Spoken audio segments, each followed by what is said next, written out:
Pointez pas le doigt. Trouvez pas de raison. Moi, cette semaine, à cause qui m'est arrivé, le Seigneur,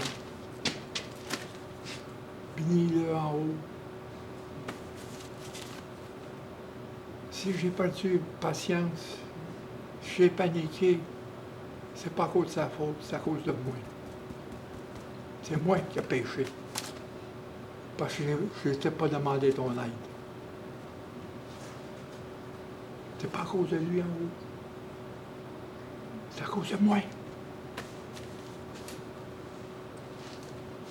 Il est fidèle pour nous pardonner quand on reconnaît nos péchés. C'est sa promesse. Ça fait partie de l'alliance. Une alliance a deux parties. On voit ça tout à l'heure. C'est pas juste une partie, c'est deux parties qui s'accordent ensemble. C'est ça qui est une alliance avec Dieu. C'est nous avec Dieu. Puis, de plus en plus qu'on avance dans la sanctification, la résistance s'accentue face au péché. De plus en plus qu'on marche dans la sanctification, dans la transformation. Parce qu'on marche de gloire en gloire, de transformation en transformation. On n'est jamais le nouveau qu'on était hier. On va être tout en nouveau.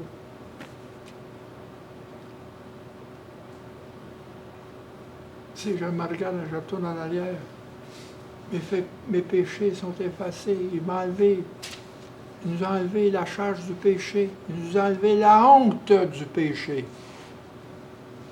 Je ne suis plus couché dans le lit de la honte. Parce que la fontaine de la grâce est venue vers moi. Point. J'ai plus honte. Je suis plus le même. On n'est plus le même que j'étais il y a quelques années. Il y a 20 ans, 30 ans, 40 ans.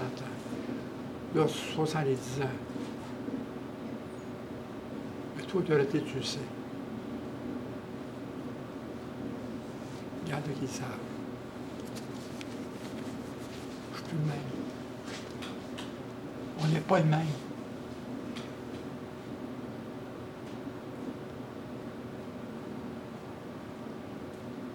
J'étais rough, la douceur est venue. Dieu a allégé mon cœur. Parce que j'étais intempestif. Ouais. Je suis plus le même. J'ai trouvé le chemin de Damas. Parce que Jésus m'a dit, qu'est-ce que tu as fait? Ah. Pourquoi tu as... L'obéissance est l'identité et le résultat de celui qui est vraiment sauvé. L'obéissance est le résultat. Dieu accorde nos prières dans le cadre de notre obéissance et de la foi et de sa volonté. C'est par obéissance que Dieu nous accorde les choses qu'on demande.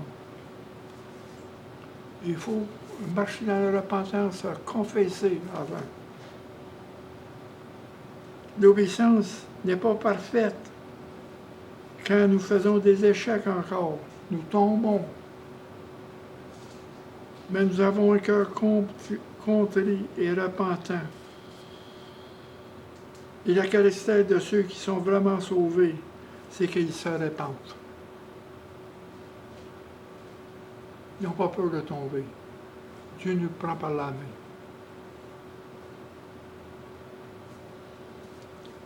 Ça, tout à l'heure, je t'ai dit, keep me near the cross. Garde-moi près de la croix, au pied de la croix. Amène-moi Jésus, là. C'est au pied de la croix. Parce que nos afflictions légères n'est pas comparable à la gloire qui est mise en nous.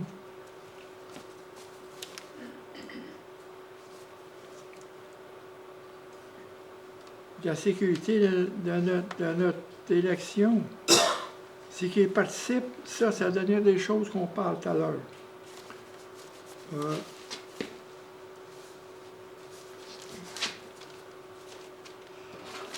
Pierre,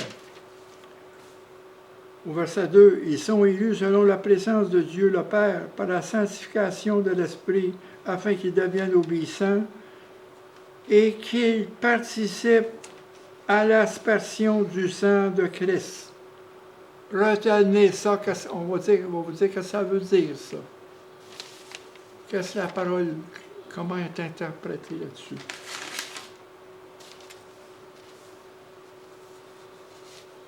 Participer à l'aspersion du sang de Jésus-Christ.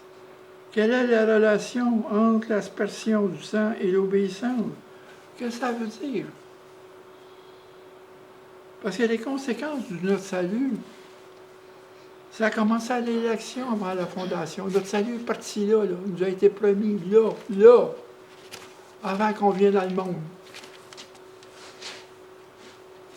Puis après ça, c'est venu par la croix, par le sacrifice de Jésus. C'est là que ça s'est concrétisé, son sacrifice. Il a payé notre passage, il a payé notre dette. Il nous a remis en relation avec Dieu, avec la grâce de Dieu. Et après ça, au moment présent, c'est réalisé aujourd'hui par le sanctifiant du Saint-Esprit qui est en nous. C'est là.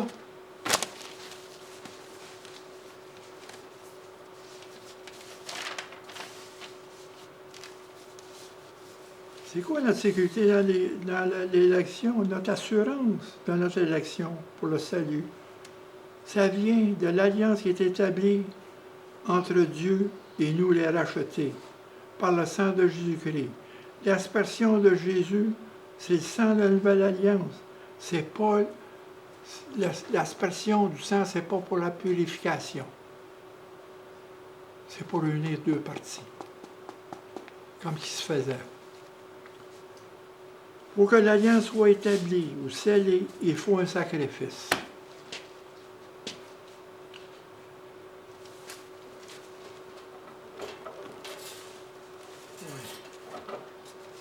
Il faut, c'est que dans...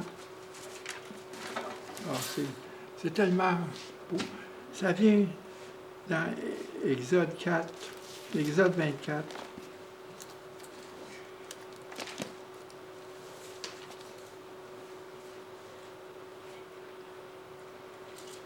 Dans un sacrifice, Moïse a pris le sang, au verset 6, 24, 6, 7 et 8.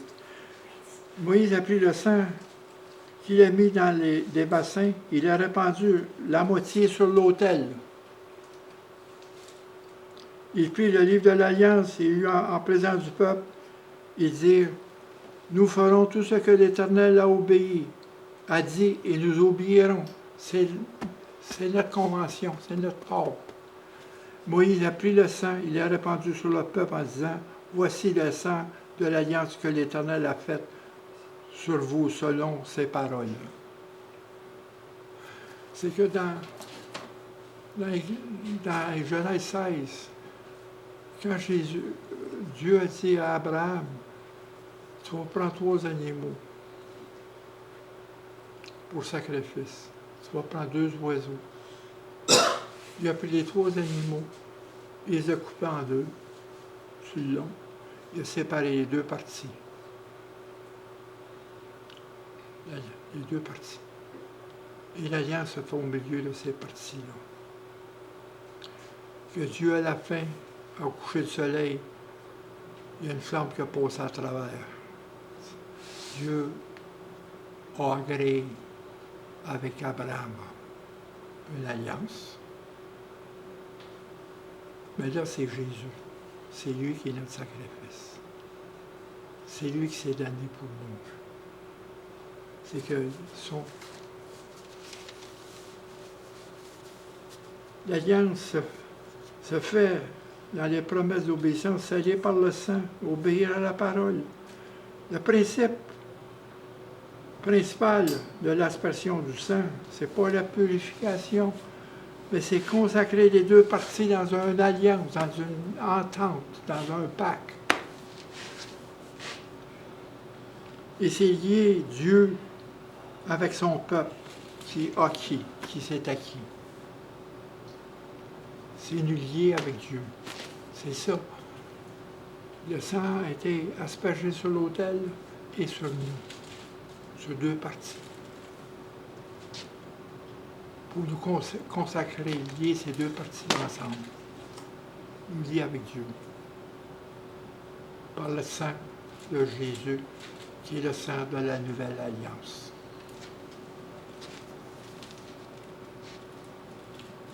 Parce qu'il faut connaître la profondeur de ça. Le sang de Jésus, qu'est-ce qu'il a fait? C'est pas juste pour nous purifier, c'est nous consacrer. Les deux parties, nous lier avec Dieu, vivre avec Dieu. L'aspersion du sang est un symbole sur le peuple qui symbolise l'engagement dans l'obéissance. Et sur l'autel, c'est le serment de Dieu, le serment de fidélité dans son pardon.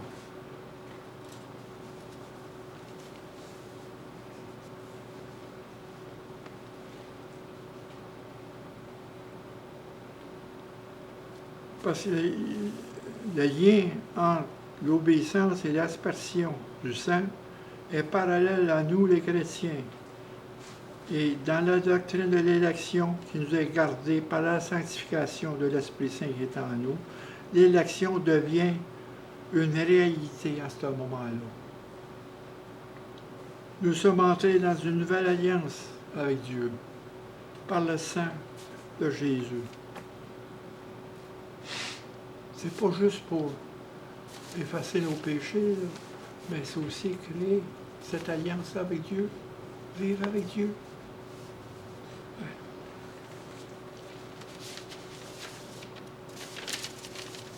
Dans Romains, dans Hébreux 6,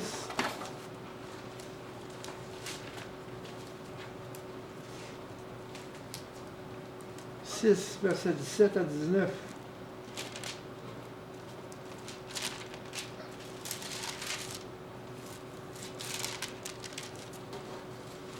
Ça, c'est fondamental.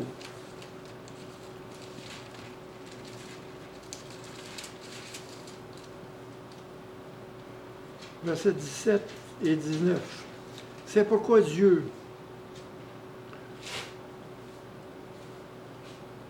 voulant montrer avec toute évidence aux héritiers de la promesse. Qui est les héritiers de la promesse? Le savez-vous? Hein? Ouais. Nous. L'immunité de sa résolution. Il a décidé quelque chose. Il a déterminé. Intervint par un serment. Dieu a fait serment pour nous sur l'autel. Parce que c'est pour ça que le sang a été répandu sur l'autel, qui nous lie à son serment. Afin que deux choses soient immuables, dans laquelle il est impossible que Dieu manque, nous trouvions un puissant encouragement, nous dont le seul refuge a été de saisir l'expérience qui nous a été proposée. Ses promesses. La foi est une ferme assurance des choses dans lesquelles on espère. La foi est une ferme assurance dans les choses dans lesquelles on espère, et une conviction des choses qu'on ne voit pas. Hébreux 1, verset 1, 11, 1. Cette espérance, nous la possédons comme un ancre dans notre âme. C'est ça qui est notre force. C'est ça qui nous empêche de nous aller dans la dérive. Avoir des doutes. Avoir des doutes. Parce que des fois, vous avez des doutes. La foi, c'est là. Il ne faut pas empêcher ces doutes-là. Il faut aller vers Dieu avec ces doutes-là. Ils exprimaient à Dieu. Priez qu'il vous donne la foi qu'Abraham avait, une foi qui était sans doute, une foi obéissance. Abraham était connu comme l'ami de Dieu. Il se confiait en Dieu en tout temps. C'est là qu'il faut arriver. C'est là que Dieu vous parle aujourd'hui. On n'est pas tout seul. Cette espérance, nous possédons comme un ancre de l'âme sûre et solide. Sûre et solide. Les promesses de Dieu en nous. Sa détermination. Même si on tombe, il nous reprend. Même dans notre infidélité, il nous reprend. Parce qu'il sera toujours fidèle. C'est comme qu'il disait dans le psaume, ta miséricorde dure à toujours. Dure à toujours. Il y a un psaume qui répète ça d'un bord à l'autre. Dure à toujours. Ta miséricorde va toujours être là. Regardez Charles Appleton. Qu'est-ce qui est arrivé? Dieu, sa miséricorde était là, tout le temps avec lui. Même s'il ne savait pas.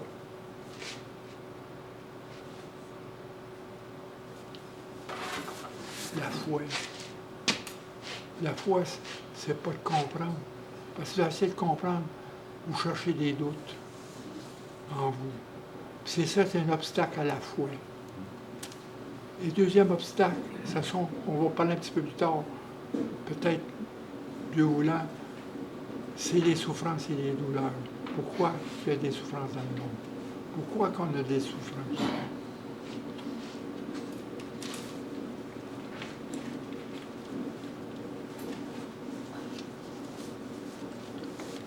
Notre part, nous, c'est de mettre notre confiance en Dieu.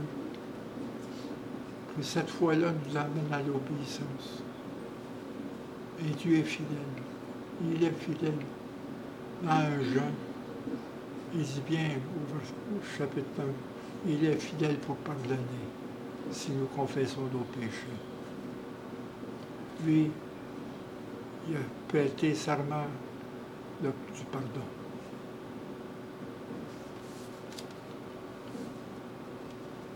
Nous, notre part, c'est l'obéissance. Dieu sait pardonner nos échecs. Pardonne nos échecs. Il nous garde dans sa grâce. Quand nous échouons pour tenir notre promesse qu'on fait à Dieu, mais Dieu est tout le temps gracieux pour nous pardonner.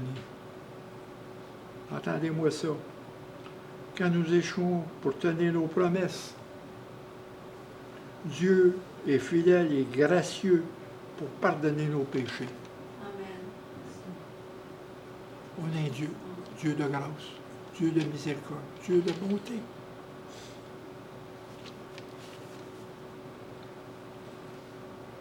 Et au verset 2, ici en bas, la grâce et la paix vous seront multipliées.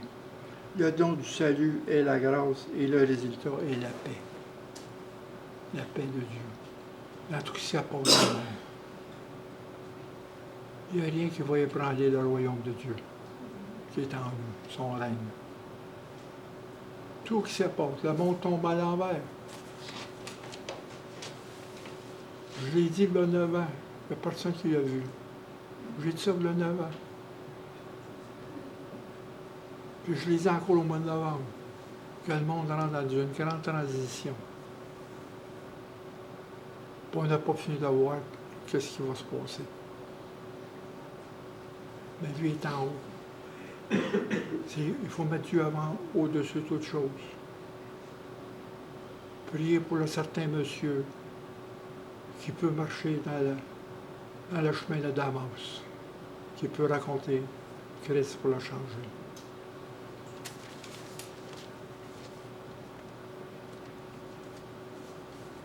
C'est qu'il faut désirer le salut sans tenir notre part de l'obéissance, c'est de faire de nous, d'avoir un faux salut.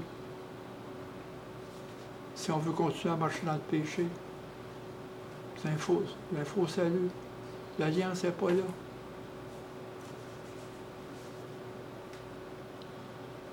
Parce que l'œuvre de Christ satisfait Dieu dans l'expiation parfaite de nos péchés. Il a expié nos péchés. faut pas oublier ça. C'est une entente qui était scellée par son sang, son précieux sang, mis à part pour Dieu pour une vie d'obéissance et scellée par le sang de Jésus-Christ. C'est quoi l'avantage de l'élection? On finit là. C'est quoi l'avantage? Premièrement, Seigneur, je ne suis rien. Je ne suis plus que rien. Pourquoi moi?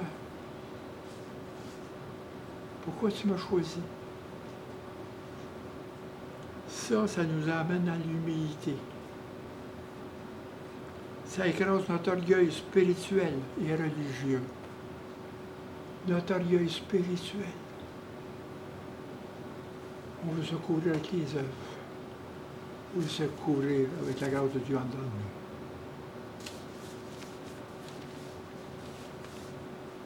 Il veut nous écraser. Le choix appartient à Dieu. L'élection est très grand. Un très grand privilège que Dieu nous accorde. C'est un grand privilège. Il faut réellement être humble devant Dieu. Pourquoi moi?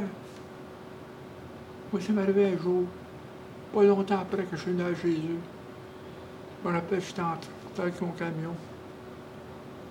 Puis c'est venu à moi. J'ai dit, Seigneur, pourquoi tu m'as choisi? Pourquoi tu n'as pas choisi la prostituée? Là, la vague a commencé à couler. L'esprit m'a poigné. Je suis obligé d'arrêter le train, il faut aller à bien. Pourquoi moi? Pourquoi pas la prostituée? Parce que ça écrase notre orgueil religieux. Parce que, comme dit dans Romains 2, qui est toi qui juge, qui fait la même chose? Qui est toi qui juge? On a tous péché. On n'est pas sans péché. Pourquoi pointer le doigt?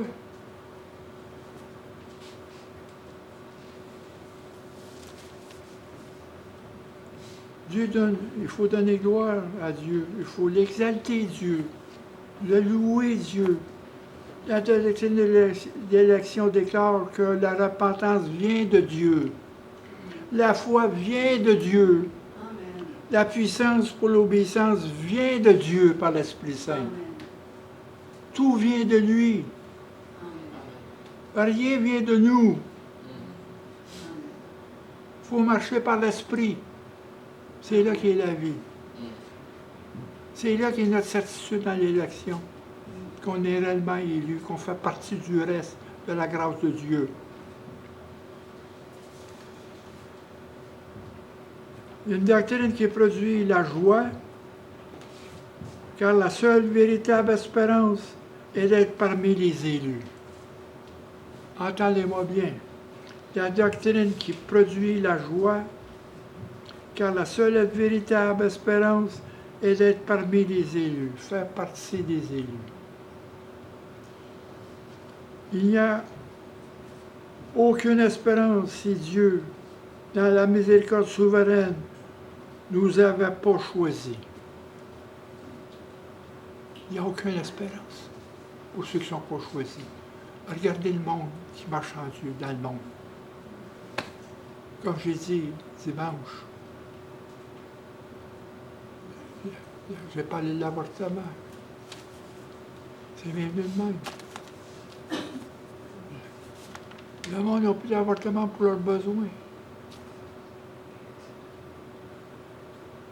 Mais il faut dire que l'avortement, que ce soit même le petit embryon qui est en nous, qui est tué, c'est un meurtre. La vie appartient à Dieu. Dieu a créé la vie à l'intérieur de la femme, avec l'homme, avec le sperme de l'homme. C'est la création de Dieu. On a fait partie de sa création. On n'a pas le droit. Qui dit si vous voudrez, mon corps m'appartient, je vais faire ce que je veux avec. Non. Ton corps ne t'appartient pas, ton corps appartient à Dieu. Qu'on dit dans Romains 6, verset 13, offrez vos corps comme instrument de sa justice. Nos corps appartiennent à Dieu. Puis encore plus qu'on est à Christ, nos corps appartiennent à lui. Après ça, pensée joyeuse qui remplit notre cœur. Dans le psaume 65, verset 5. Heureux celui qui tu choisis, que tu admets à ta présence. Psaume 65, verset 5. Heureux celui que tu as choisi, que tu admets en ta présence, pour qu'il habite dans tes parvis. Nous nous rassasierons du bonheur de ta maison, de la sainteté de ton temple, car c'est lui qui amène de la sainteté en nous. Nous sommes dans son amour depuis qu'il est Dieu. Il est Dieu depuis toujours. Il a toujours été Dieu. Il sera toujours. Il nous a toujours aimés. Dieu est toujours là.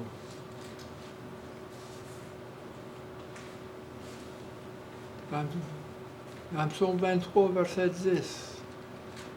Oui, le bonheur et la grâce m'accompagnera à tous les jours de ma vie, et j'habiterai dans la maison de l'Éternel jusqu'à la fin de mes jours. Alléluia.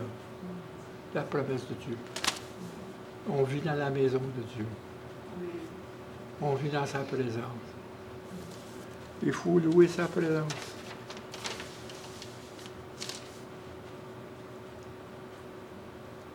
Glorifiez Dieu pour notre élection. Et n'oubliez pas, il faut tenir cet amour-là qui nous amène à lui. C'est l'amour et la foi. Plus que tu aimes, plus tu te confies à lui. Plus que tu aimes, plus tu te confies à lui. L'amour de Christ. Avoir l'empreinte de son sacrifice dans notre vie. C'est au pied de la croix qu'on a cette empreinte-là. On porte les douleurs en nous. On continue les douleurs. Le corps du Christ continue ses douleurs de la croix, de son sacrifice. Le corps souffre aujourd'hui. Tout le corps souffre. Tout le corps a des douleurs. C'est ça qui fait le disciple de Dieu, ceux qui vont porter sa croix, puis vont marcher avec ses douleurs. Pour lui. Il faut accepter nos douleurs. Et accepter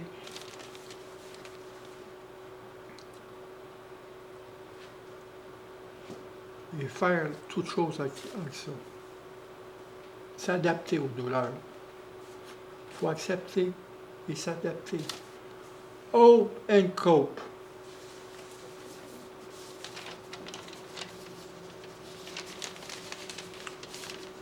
Bon.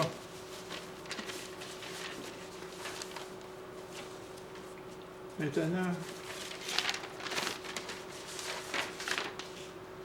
voici l'espoir que Dieu a donné, qu'il soit pour nous, qu'il soit